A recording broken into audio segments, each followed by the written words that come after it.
For a split second, nothing happened. Then my entire room lit up, without a single wire connected to the wall. The lamp glowed steady, humming quietly, as if powered by thin air.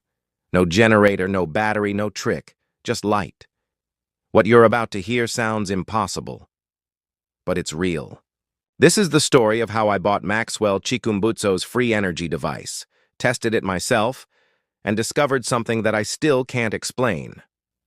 When I first heard about Maxwell Chikumbutso, I thought it was another internet hoax.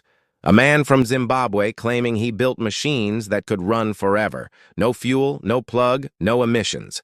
He said his inventions could power cars, homes, even cities, without using a single drop of oil or watt of electricity. The scientific world laughed. They said his work broke the laws of physics. But there was one problem. Every time someone tried to expose him as a fraud, the videos disappeared.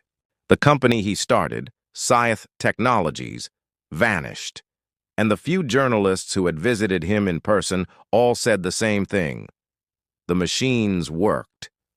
That's what made me curious enough to try to find one myself. I spent weeks searching online, joining forums, emailing anyone who claimed to have seen or owned one. Most replies were dead ends. Some links led to deleted pages. But one contact, someone using an encrypted email, told me they had access to a prototype. It wasn't cheap. It came with no guarantee. But it was supposedly one of Maxwell's original devices. It sounded crazy, but I couldn't stop thinking, what if this was real? What if the world had been sitting on unlimited clean energy and nobody wanted us to have it? So I paid. 3 weeks later, a small wooden crate arrived. No shipping label, no instructions, no branding except 2 scratched letters. Sent inside was a matte black box, heavier than it looked. It had ports on one side, a single switch, and a faint metallic smell. The note that came with it was short. It said, 500W output. Do not disassemble. Operate indoors only. That was it. I connected a regular lamp. No power cables, no tricks. Just the lamp plugged into the box. I took a deep breath and flipped the switch.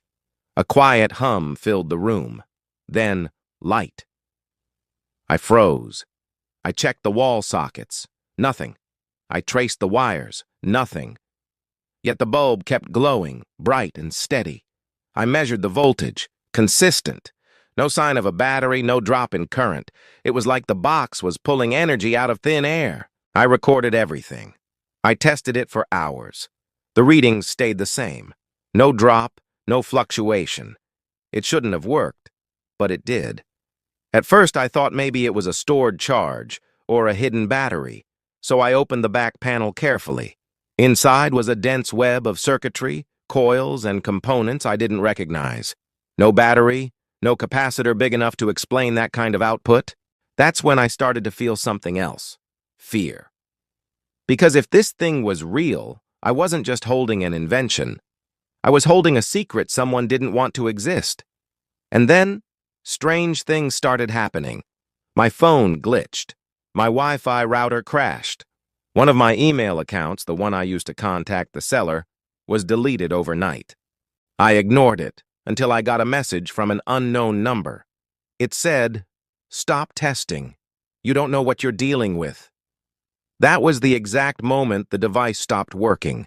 No sound, no hum, no light. I tried restarting it again and again, but nothing happened.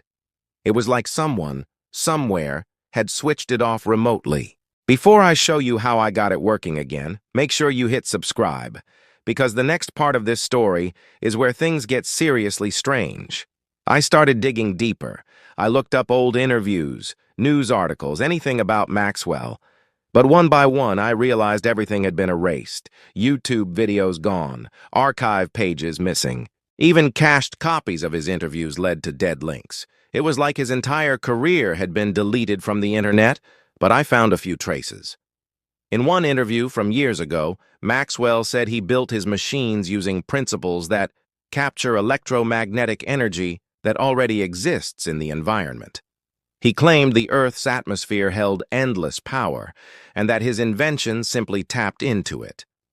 Shortly after that, his company was investigated. His lab was shut down. He disappeared. I couldn't stop wondering, was this a coincidence? Or was someone making sure nobody ever recreated what he built? 2 days later, I tried the device again.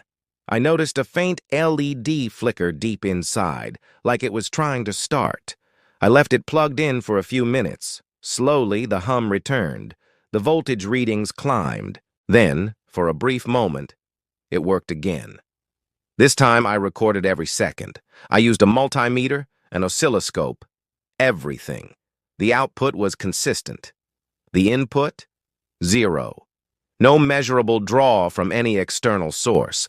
Either the laws of physics were lying, or I was holding something that wasn't supposed to exist.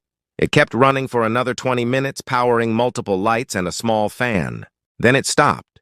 No smoke, no sparks, no reason. It just stopped. That same night, I received an email. No subject line, no sender name. It read, "He was silenced for a reason. Be careful." And attached was a link to a patent number that didn't exist. When I clicked it, the message vanished. I don't know if this device was real, fake, or something in between, but I know what I saw. For over 20 minutes, my house was powered by nothing. No cords, no current, just light. Maybe there's a logical explanation. Maybe it was a hidden charge, a trick of electronics. But part of me thinks otherwise, because if someone had truly found a way to create free energy, think about what that means for the world. No fuel, no bills, no control. If that kind of power ever became real, it wouldn't just change everything. It would threaten everything built on controlling energy. Would they really let it exist? So I'll ask you, if free energy was possible, do you think the world would ever allow it to reach us?